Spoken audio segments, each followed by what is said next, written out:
అందరికీ నమస్కారం. ఈరోజు మనం ఒక చిన్న విషయం గురించి మాట్లాడుకుందాం.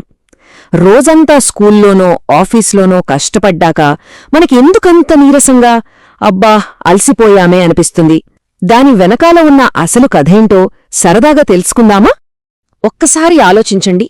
రోజంతా క్లాసులు విని లేదా ఆఫీస్ పని చేసి సాయంత్రం ఇంటికి రాగానే అమ్మో ఎంత అలసిపోయానురా బాబూ అనిపిస్తుంది కదా. అప్పుడప్పుడు బస్సులో వెళ్తున్నప్పుడైతే కళ్ళు అవ్వే మూతలు పడిపోతుంటాయి.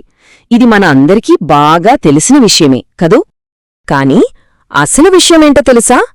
మనమంతా అలిసిపోవడానికి కారణం మనం చేసే పనే అనుకుంటాం కదా.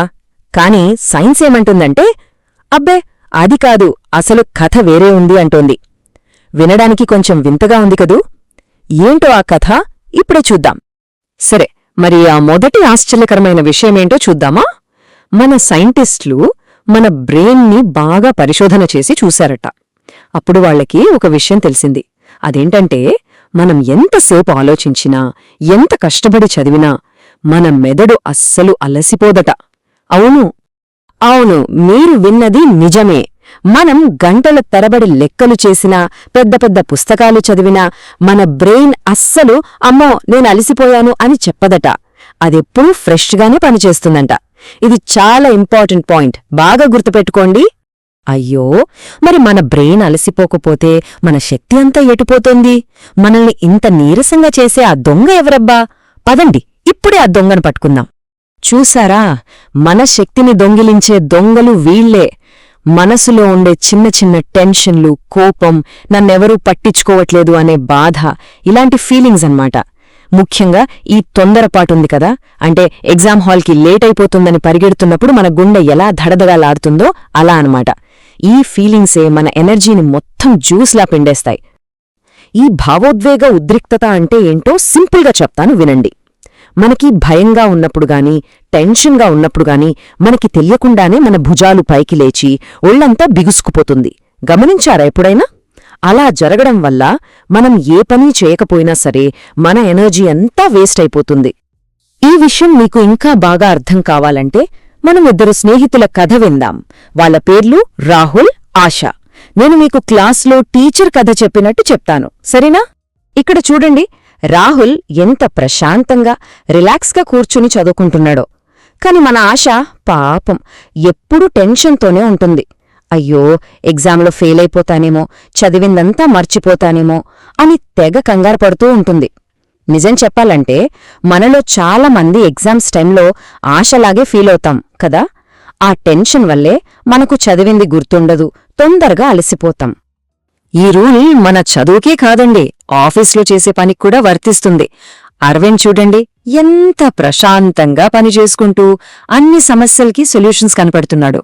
కాని మనోజేమో అయ్యో బోలెడు పనుంది, టైం అయిపోతుంది అని టెన్షన్ పడుతూనే ఉంటాడు. దానివల్ల ఇంకా ఎక్కువ తప్పులు చేస్తాడు, ఇంకా తొందరగా అలసిపోతాడు. సరే, మరి ఈ టెన్షన్ నుంచి బయటపడటం ఎలా? దీనికొక మంచి పరిష్కారముంది. అదొక చిన్న మ్యాజిక్ ట్రిక్ లాంటిది, చాలా సింపుల్.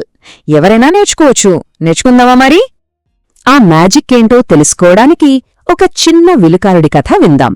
ఈ కథ మనకొక చాలా మంచి పాఠం నేర్పిస్తుంది. ఒక చిన్న అబ్బాయి విలువిద్య నేర్చుకుంటున్నాడట. తను బాణం వేసినప్పుడల్లా అది టార్గెట్కి తగలట్లేదు. ఎందుకో తెలుసా? తను బాణం వేసేటప్పుడు ఒళ్లంతా గట్టిగా బిగపట్టుకుని చాలా టెన్షన్ పడుతున్నాడు. అప్పుడు వాళ్ల గురువుగారు దగ్గరకొచ్చి మెల్లగా ఇలా చెప్పారు, కన్నా నీ భుజాలని రిలాక్స్గా వదులు, నెమ్మదిగా శ్వాస తీసుకో, శరీరాన్ని బలవంతం చెయ్యకు. ఆ అబ్బాయి గురువుగారు చెప్పినట్టే చేసి బాణం వదిలాడు. అంతే, ఆ బాణం సూటిగా వెళ్లి టార్గెట్కి తెగిలింది. సో ఈ కథ నుండి మనం నేర్చుకోవాల్సిన కొత్త పాఠం ఇదే. మనం ఏ పని చేస్తున్నా సరే, అది చదువైనా, ఆఫీస్ పనైనా, ఇంట్లో పనైనా, మనం రిలాక్స్డ్గా ఉండటం నేర్చుకోవాలి. మనం రిలాక్స్డ్గా ఉన్నప్పుడు మన ఎనర్జీ వేస్ట్ అవ్వదు, మనస్సు కూడా చాలా చురుగ్గా పనిచేస్తుంది. సరే, ఇప్పుడు ఈ రిలాక్సేషన్ని మనం ఎలా ప్రాక్టీస్ చేయాలో చూద్దామా? ఇది చాలా చాలా సింపుల్. వేడివేడిగా మ్యాగీ చేసుకోవడం ఎంత ఈజీనో ఇది కూడా అంతే ఈజీ. ఎవరైనా ఎక్కడైనా చేయొచ్చు. ఓకే, ఇప్పుడు నాతో పాటు మీరు కూడా ట్రై చేయండి. ఫస్ట్ స్టెప్, మీరు ఎక్కడ కూర్చున్నా సరే సౌకర్యంగా కూర్చోండి. మీ భుజాలని కొంచెం రిలాక్స్ చేసి కిందకి వదిలేయండి. అంతే. ఇప్పుడు సెకండ్ స్టెప్. నెమ్మదిగా 3 సార్లు లోతుగా శ్వాస తీసుకోండి. 1, 2, 3. చాలా బావుంది. ఇక మూడో స్టెప్. ఇప్పుడు ప్రశాంతంగా మీరు చేయాల్సిన పనిమీద ఫోకస్ పెట్టండి. చూసారా ఎంత సింపులో? సరే, మనం ఈ చిన్నపాటి చర్చ చివరికి వచ్చేశాం. వెళ్లే ముందు టీచర్ క్లాస్ చివర్లో ముఖ్యమైన పాయింట్ని మళ్లీ ఒకసారి గుర్తు చేసినట్టు మనం నేర్చుకున్నది ఒక్కసారి రివైజ్ చేసుకుందామా? మనం గుర్తుంచుకోవాల్సిన ఒకే ఒక్క ముఖ్యమైన విషయమేంటంటే, మన అలసటకు కారణం మనం చేసే పని కాదు, మన మనసులో ఉండే కంగారు, టెన్షన్, ఇంకా ఒత్తిడి. ఎప్పుడైతే మనం ఆ టెన్షన్ని మనసులోంచి తీసేస్తామో మన శక్తి ఆటోమేటిక్గా తిరిగొచ్చేస్తుంది. గుర్తుంచుకోండి స్నేహితులారా, ప్రతిరోజూ మనం నేర్చుకునే ఇలాంటి చిన్న చిన్న విషయాలే ఒకరోజు మనల్ని పెద్ద సక్సెస్ వైపు నడిపిస్తాయి. ఎప్పుడూ నవ్వుతూ ప్రశాంతంగా ఉండండి. మళ్ళీ కలుద్దాం.